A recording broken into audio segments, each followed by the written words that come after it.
All right, one of the materials we need is the woody material. So we went out and gathered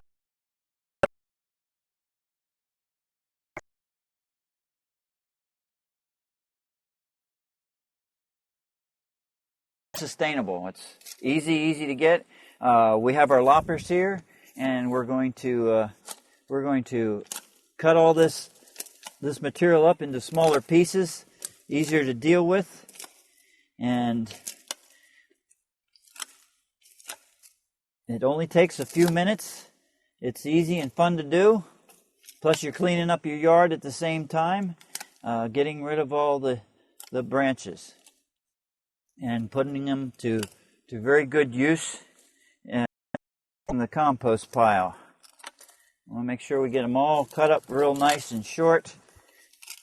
We don't want to have to deal with any long ones. So we just kind of go through the pile here, down there, and break it up. And these loppers come in very handy in doing this.